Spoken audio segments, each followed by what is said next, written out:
She was quite proud. We know math. That doesn't work. We know math. She was happy. That's right. Okay, so again, there's no backup for Mr. King. There's no backup for the early voting before the equipment leaves the building. Now, Stan will say he prints the tape later at the county. Well, I'd like for someone to do a PIR and see if they get it. I suspect they didn't really print it. Even if it's printed at the county, I don't trust it. It's now left the purview of the public, and it's left the purview of the election judges and the poll watchers. Yeah, Yes, so ma'am. so after the King Turner thing, I filed an open records request with Glenn Oldham, Fort Penn Election Central, through the county attorney, looking for some of that, the requirements, the 3 requirements, right? Out of just 2 of the Fort Bend precincts. And so in their response back to me and the AG, they said, in essence, there's the box. There was like, the ballot box can't be opened until 6 months, after the date of election, some crap like that. Because I wanted to see. Right? Right. Nope, can't get it. Can't get it. No backup records, you can't get it. Trust what the computer said. Go back to sleep.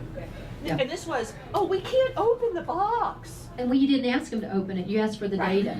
Right. It's not open in the box. Well, there's a problem with open records requests anyways, because it just don't I seems know? like they can always just decide whether or not you really need it, or that little bit is, we're not allowed to give you. They can just arbitrarily decide how they're going to. And you can escalate that to the AG's office, and they'll make them do it. Yeah. They will. But it's a lot of work They and make you persistence and pay a ton of money for it. pay money. Yeah, time. Okay, so let's talk about the Cook McNutt race in East Texas. And we had trained poll watchers in their race. They have 4 counties. We wanted poll watchers at the main computer, so we got them. We got poll watchers at the main computer. And there's an issue. Thomas McNutt lost supposedly about 222 votes. We recommended to him that he recount, and his other people were telling him, don't recount. You're going to look like a sore loser, blah, blah, blah. And what I'm going to say is, for electronic voting, there's a little bit of a paradigm shift here, guys. It's not just 1 or 2 votes to do a recount. When you can flip thousands of votes with 1 push of a button, the bar's changed. You got to do a recount at higher numbers when you see stuff that's not normal, okay? And we recommended to him to do that, and they chose not to. Now what's happened is they've found too many ballots than names, all right? This is an email from William Orr. He is the Republican Party chair in Hill County. And what they found is amazing. And I just took an excerpt and I want to read this to you. I want everyone to know that the issue is not caused by our election judges, electronic machines, or paper ballots. The discrepancy we're dealing with is between the list of people who actually voted versus the tabulation. It appears there may be an issue with the software or hardware that tabulates the votes. But it's not the electronic voting. Well, he said machines. He said electronic voting machines. No, I think he's right, because it's Hardware, Tom, hardware. Machine. No, Right. machine. No, It's the wait. same thing. Hardware that tabulates all the votes. He's talking. Well, I think what he's saying is, it's not out. Most of the attack in on computerized voting has been on the electronic machines that count on the card that comes out of them, right? Yeah. They have not come and focused on the county centralized tabulation. I agree. And that's I agree. what he's saying. That's But what that he's is hardware. The machine is still hardware. No. There's hardware out at the county, at the precinct, where you actually catch the Voting vote, and there's location, hardware hardware that that runs the tabulation of the votes. And if you look at what he's saying, I think he's accurate there. Okay, go ahead. So It's the tabulation that matters. right. So the vendor ES&S discovered that when the votes were tabulated, the mail-in votes were not cleared off the machine before the early votes of paper were tabulated. So there's duplicate stuff that people added in. So Okay. electronic voting. You Right, do. yes. You do have a way of counting votes. Yes, you do. There is a The tape. The list. No, the list. Every voter has to sign in, and those documents are kept. Yes, ma'am. And they're supposed to do some accounting of that, right? No, you can do an open records request. That's what they did. That's how they got this. And so those electronic votes are kept. Every person that votes, they have to sign in. So you Yeah. request those documents. Yeah, the access code reports actually No. have, well, they have the The number of combination voters. report. The combination form. Yes, yes. So That- they did that. They got the PIR, That's the list. right. And that's how you can account for your vote too. Ask public records request of the combination forms. Right, but it doesn't prove that your vote was counted right. Right. It just shows you showed up. But it does the numbers. If the numbers the of numbers. votes Yes. counted Yes. are higher than the number of people voted, Right. then you know you got a problem. You know you got a But you problem. don't know when you actually count only the votes that were done, you still don't know whether that's right or not, because it could have been corrupted in the tabulation. That's right. The divvying up of the amount, you don't know. You could have had 100 people vote, 30 for one candidate, 70 for another candidate, and you still have 100 votes, but they could have messed with those numbers. 40, 60, Yeah. whatever. Yeah, that's right. You don't know the divvying up. Yeah. So I'm really happy about this because we knew there was an issue, and they can't do a recount because the time has passed, but it's going to bring to light this issue. Yes, sir. I have other questions later, but just a real quick. Earlier, you talked about the Director of Elections, Ingram, out of the Secretary of State's office. How ironic that he's the one that's referring to the AG's office about this race, that it needs to be looked into. I mean, it needs to be investigated. It's Ingram that was giving out the waivers or giving excuses for all the waivers for the SOS, and now he's referring to Ken Paxton. This smells funny. Yeah. So I think, yeah, I'm just glad they It's decided. going to point back to him. Well, he waived the tapes, right? And he waived also an audit, and I'll show you that in a minute. Okay, so really, where was the audit in this? Because this should be pretty easy to catch. Where's the audit?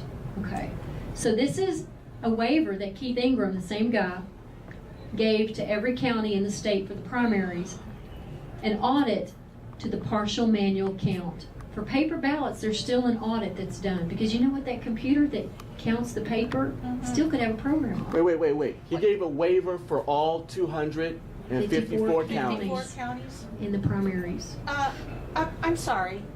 Before Carlos didn't somebody who is the wife of a local radio host serve as Secretary the of State. Texas Secretary of State? Yes. Mandy DeBerry. Okay, Yeah. okay. So this is an email that got sent March 2nd. It went to county clerks, election administrators, and chairs, county chairs, Democrat and Republican, mass email advisory, 254 counties waiving the partial manual count. All right, what is the Oh my partial manual God. count? Partial manual count is where you would do a 3 precincts minimum, balancing the ballots and the names. Okay. Okay. Can you leave that there for a minute? Yes, I'm this sorry. is on our website. Oh, You okay. can- Oh, perfect. It's actually, yeah, I can send it to you, a link to you. I want to take it. He waived it, and the code actually allows him to waive a particular political subdivision, which is a county, not 254 with one big email. What's the justification for that? Is it the cost? I mean, is there I asked Keith. manpower? Is I it called Keith. What goes along with?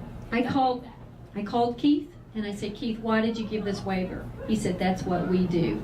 That's what we do. Good luck to the Geico commercial. And I said, well, wait a minute. You gave it to every county in the state. He goes, well, I can do that. I said, no, the law says you can give it to a particular political subdivision, not every county in the state. He said, that's what we do.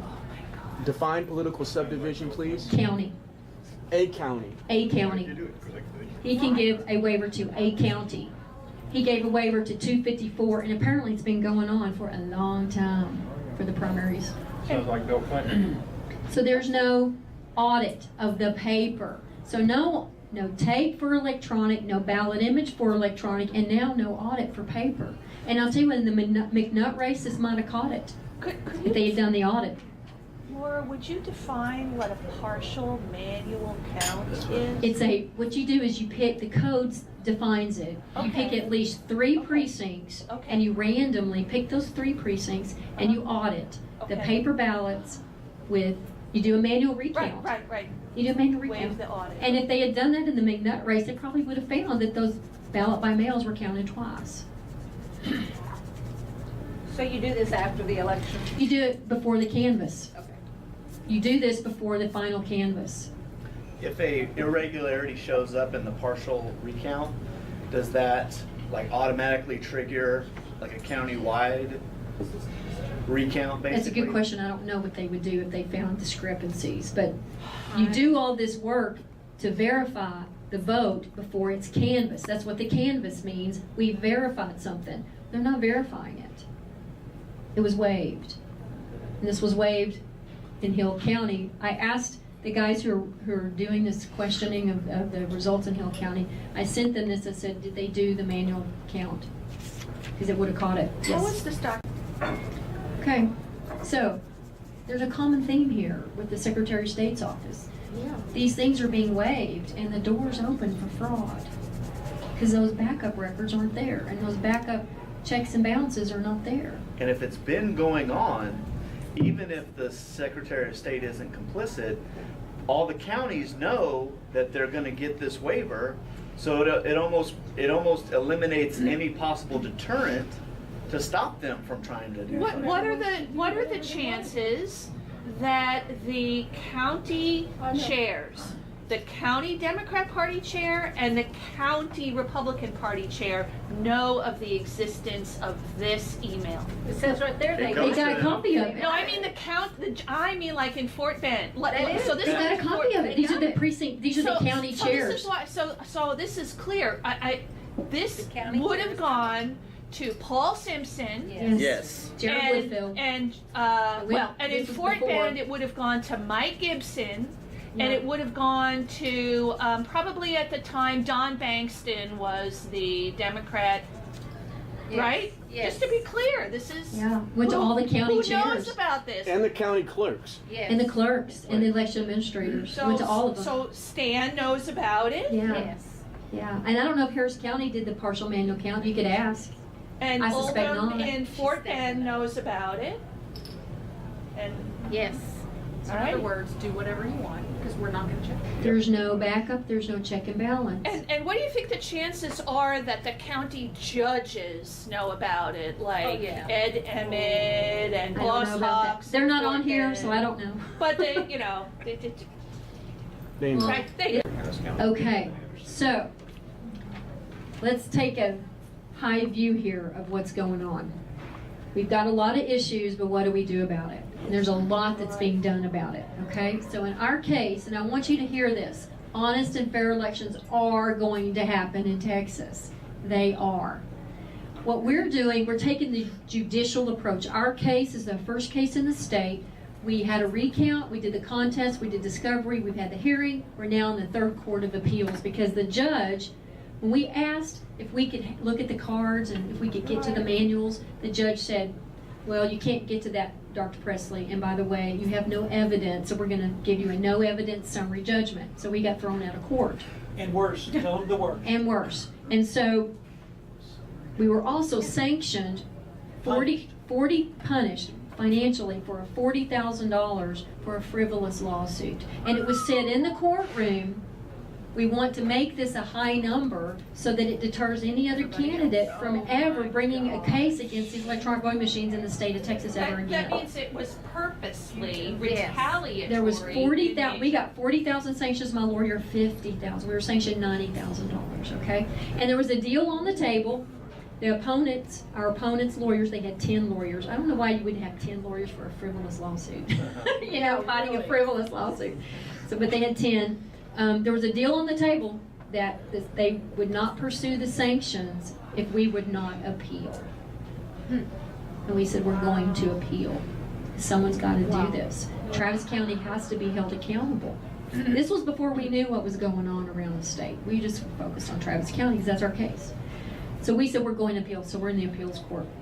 And we have So this is where we are. We had an oral argument. 100 people showed up from 10 counties in our oral argument, which is rare. And when our case was over, everybody got up and left. So the judges knew it was our people who were there, and a lot of people are concerned. And I'll tell you what, this is not a partisan issue. You know, in that article that Colleen Vera did, she wanted to couch this as a partisan issue.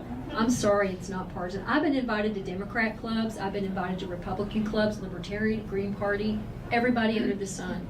People in Texas want fair elections. If we don't have fair elections, we don't have anything in this country. This is it, guys. This is it. You tell a veteran that it's just too inconvenient to print that tape, they're going to say, get out. You know what I did for our country as a veteran? And it's too inconvenient? Are you kidding me? No, no, no. Everybody cares about this. Everybody is very passionate about this. Okay? All right, so that's what we're doing judicially. You've got to take that approach. Grassroots, we're going around the state, educating people on the laws. We're contacting our legislators. County elections, we're asking, some counties are now printing tapes that we're not. Okay, they're just doing it. And ballot images, those questions are being asked. And we have poll watchers at the main computer. We had poll watchers at main computers in 13 counties in the primary. Corruption errors were not just in Travis. They've occurred in Houston, they've occurred in Llano. Dallas County wouldn't even let us into the main computer. What is it? That's the grassroots. Legislatively, we talked to state senators, state reps, election committee. I've been in the lieutenant governor's office. They were not aware this was going on.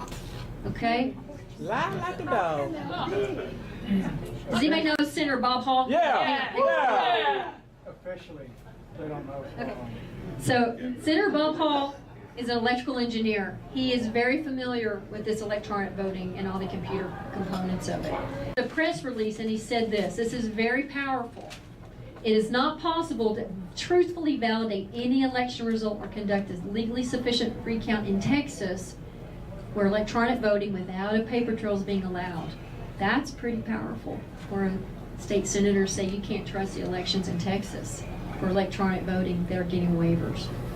The procedures for assuring integrity, which are clearly stated in the Constitution and Election Code, are not being followed. Yes. That's pretty powerful. And what's interesting is legislators can get involved in this, but the deal is if you say, we've got a law and it's not being followed, let's pass another law, that's the wrong approach. It's kind of like Greg Abbott's saying, the Constitution's not being followed, let's change the Constitution.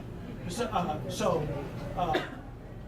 What we have to do is we have to figure out how to enforce the law that we have. And of course, the chief enforcement officer on this issue, I think, is the Attorney General. It is. Right? You got it. And now he's got a case that he's dealing with. Right. Yeah. Okay. Let's talk about the executive branch. How many here were delegates to the platform? You don't buy, you get bought.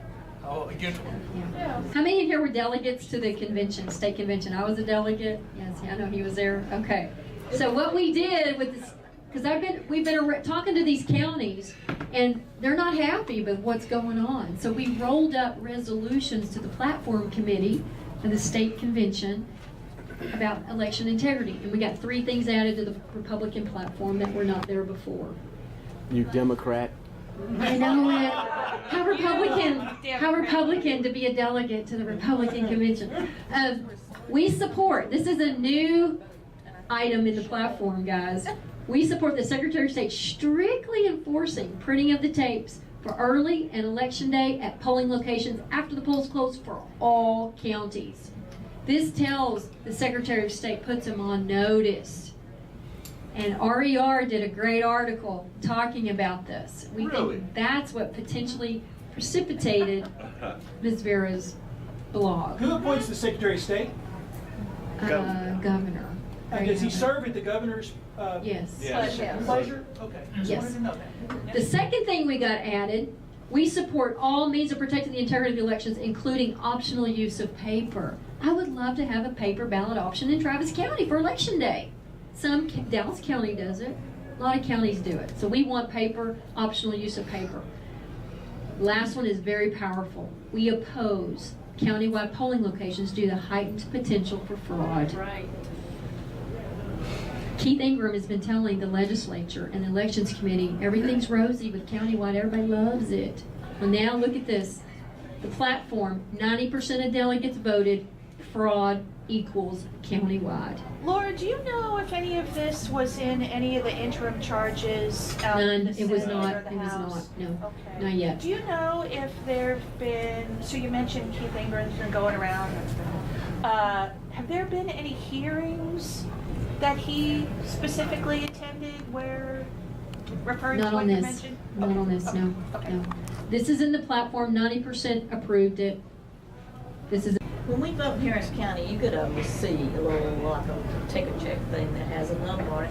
That I assume correlates to the serial number of your ballot. does not. Oh, And that's not a unique number. Those numbers are redone, like that polling location could have the same number, another polling location can have, oh yeah, because it's a four number, it's 9,999.